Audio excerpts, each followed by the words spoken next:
안녕하십니까. 신의균의 군사TV 디펜스 브리핑입니다. 오늘도 역시 아주 중요한 군사안보, 국방, 무기 관련 소식 간추려서 브리핑 해드리겠는데요. 자, 항상 이 중요한 군사안보 소식 전해드리니까 구독, 알림, 좋아요 눌러주십시오. 첫 번째입니다. 중국의 차세대 항공모함 003형이 갑판 설치와 아일랜드 장착 공사가 진행되고 있으며 어쩌면 이 항모는 원자력 추진 방식이 될 수도 있다는 충격적인 소식이 전해졌습니다. 최근 촬영된 위성사진에 나타난 003형 항모는 최근 몇 달간 상당한 건조 진척을 보이고 있으며 완성될 경우에 중국 해군 최대의 전투함으로서 중국 해군 능력을 크게 업그레이드할 것이라고 전략국제문제연구소 CSIS가 현지 시각 15일 리포트했습니다. CSIS는 5월 30일 촬영된 위성사진을 근거로 현재 003 항모가 갑판 설치 작업이 진행되고 있으며 바로 옆에 아일랜드로 보이는 구조물이 준비되고 있다면서 아일랜드 장착 공사가 임박했다고 분석했습니다. 주목할 만한 것은 아일랜드의 형상인데요. 스텔스 형상을 갖춘 이 아일랜드는 상당히 거대한 덩치를 가지고 있으며 측면에 위상 배열 레이더가 다수 장착되는 것으로 추정되는 모습을 하고 있었습니다. 문제는 이 아일랜드에 마스트 장착을 위한 공간 외에 연돌로 추정할 수 있는 별다른 장치가 보이지 않는다는 것인데요. 이 구조물이 아일랜드의 전부인지는 아직 확인되지는 않았지만 이 때문에 이 항공모함이 원자력 추진 항공모함일 가능성도 제기되고 있습니다. 물론 중국 당국이 밝힌 스케줄상 003 항모에 원자력 추진 기관을 도입하는 것은 물리적으로 상당한 어려움이 따르는데요. 과연 003형 항모 어떤 형태로 등장할지 진수가 다가오면서 점점 관심이 더 쏠리고 있습니다. 자, 이건 CG입니다. 뭐 이렇게 나온다는 거는 보장할 수 없어요. 뭐 이거 보면 정말 어마어마하게 덩치가 큰데 지금 미국의 니미츠급 항공모함이 10만 톤급이라고 뭐 슈퍼 캐리어라고 하면서 이제 길이가 330m 이상이죠. 그런데 이 중국의 003형 항모도 300m 이상의 길이다라고 지금 다들 평가하고 있습니다. 그런데 여기 아일랜드 뭐 일반 군함에서는 함교라고 하는데 여기에서는 아일랜드 섬이라고 하죠. 이제 갑판이 이렇게 식으로 되어 있고 갑판 위에 있는 섬이라고 해서 아일랜드라고 합니다. 그래서 잠수함과 이 잠수함의 함교는 함교라고 하지 않고 세일이라고 합니다. 세일. 그리고 여기는 아일랜드라고 하고 일반 군함은 함교라고 합니다.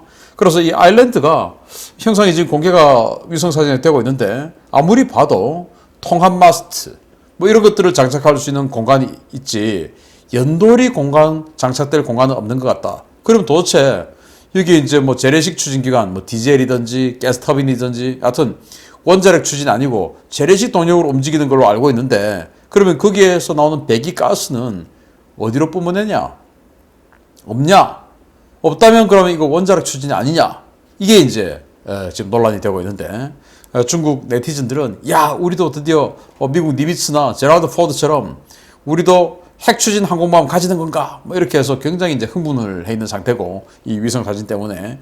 그런데 과연 중국이 이렇게 첫 번째 정규 항모 이 사출기로 쏘고 그리고 어레스트 와이어로 강제 착함하는 이 첫 번째 캐터박식 방법의 이런 정규 항모를 만들면서 처음부터 핵 추진을 할까? 굉장히 이제 중국 입장에서는 모험이 될 수 있는데 과연 어떤 선택을 할지 모르겠습니다. 그런데 어쨌든 뭐 핵 추진으로 한다면 뭐 동력이 추가의 연료가 필요 없으니까 여기는 아주 공간 효율성이 좋습니다. 기존의 항공모함, 재래식 추진 항공모함 같은 경우는 항공기들을 운용할 항공유 들어가야 할 부분도 공간도 필요하고 그리고 항공기를 정비해야 할 공간도 필요하고 그리고 그 항공기 부품이나 무장 등을 운용할 수 있는 그런 여러 가지 공간도 필요한데 거기다가 자신이 움직이는 그때 필요한 그 동력원의 연료도 필요하죠. 그래서 또 뭐 이 승조원들이 수천 명 되니까 그들의 식수 그런 보급품 이런 아주 많은 공간이 필요한 것이 항공모함인데 여기에 만약에 핵 추진 동력으로 했다 이렇게 되면 자신을 움직이는 데 필요한 이 동력에 사용되는 연료 이 부분이 없어도 되죠. 그래서 공간 효율성이 아주 좋습니다. 그래서 중국이 처음부터 핵 추진으로 갈지 아무튼 알 수 없으나 아무튼 이 중국의 항공모함 까보중해서 제대로 된 성능 구현 안 되기를 기대합니다. 중국이 과거 소련이 해체될 때 우크라이나 지역에서 지금 독립한 우크라이나 지역에서 만들고 있던 바르야그 항공모함 가지고 와서 2천만 달러에 사서 이제 지금 뭐 끌고 와가지고 랴오닝 항공모함으로 만들었죠. 그 랴오닝 항공모함으로 개조하던 그 기술을 가지고 이번함, 산둥함 만들었는데 이거는 뭐 이 바르야그, 랴오닝이 된 바르야그의 선배인 쿠즈네초프처럼 스키 점프대 방식으로 만들었죠.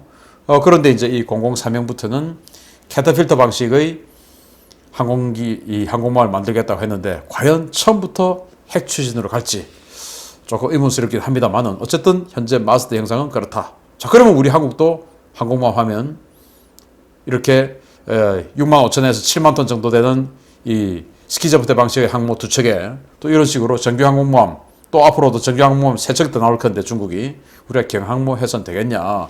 우리도 정규 항공모함 해야 되지 않습니까? 자, 두 번째입니다. 한국이 순항 미사일 80발을 싣는 지상 타격용 아스널십을 건조를 고려하고 있으며 이는 일본을 겨냥한 것이라는 중국 매체의 주장이 나왔습니다. 얼토당토 않은 주장이지만 민주당 정권이 계속되면 충분히 가능한 일이라는 지적도 나옵니다.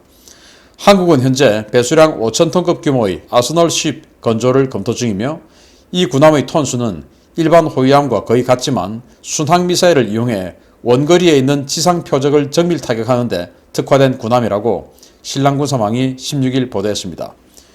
신랑군사망은 한국형 아스널십에는 순항미사일 발사를 위한 수직발사관 80개가 장착될 예정이다 라며 다른 한국형 구축함에도 80개 이상의 수직발사관을 가진 사례가 있지만 다른 구축함이 함대공 미사일과 대잠 미사일을 함께 쓴다는 점을 고려하면 이 군함은 대단히 강력한 지상 공격 능력을 가진 군함이다 라고 전했습니다.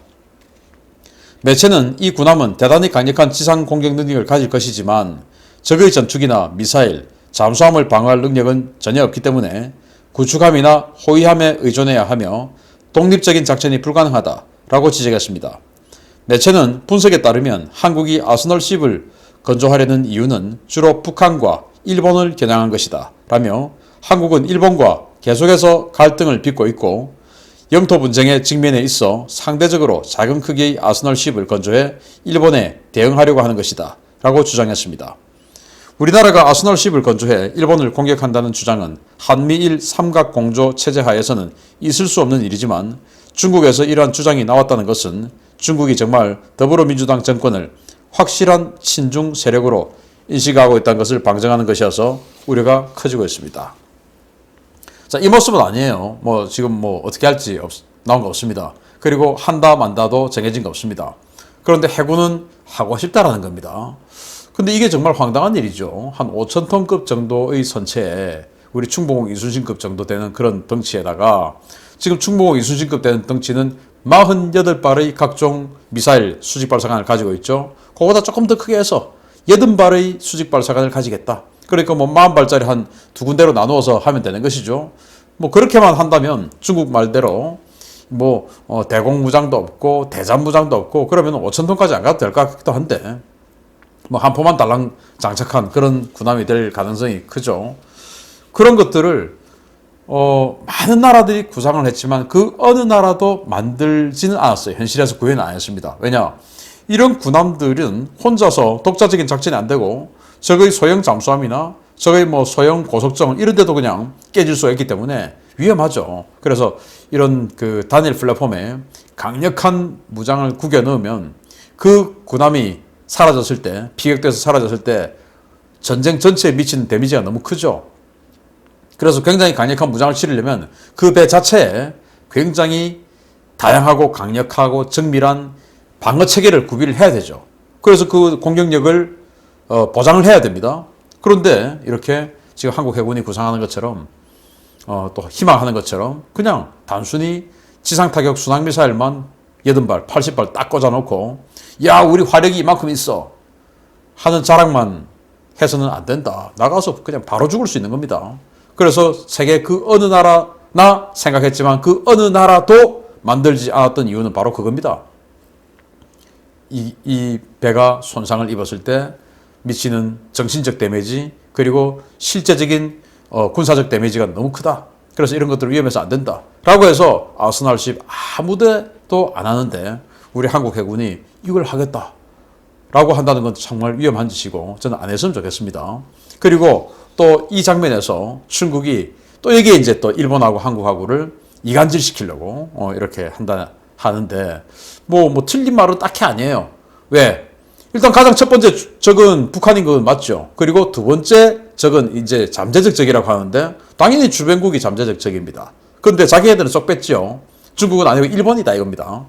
일본하고 해상연토 분쟁, 독도 맞지요. 그래서 틀린 말은 아닌데 해석을 아주 교묘하게 꼬아서 한국은 중국의 적은 아니고 일본의 적이다. 이런 식으로 지금 몰아가는 기사를 내놨는데 아주 얍삽한 기사입니다. 한미일 삼각 공조를 흐트리려고 하는 기사죠. G7 이번 정상회담 그리고 나토 정상회의에서 그냥 전 세계가 똘똘 뭉쳐서 대동단계로 중국을 격파하자 하는 쪽으로 지금 의견이 모아지고 있는데 이런 상황에서 한국 니네들 우리 쪽부터 제발 뭐 이렇게 하는 것 같은데 우리 정신 똑바로 차려야 됩니다. 마치겠습니다. 감사합니다.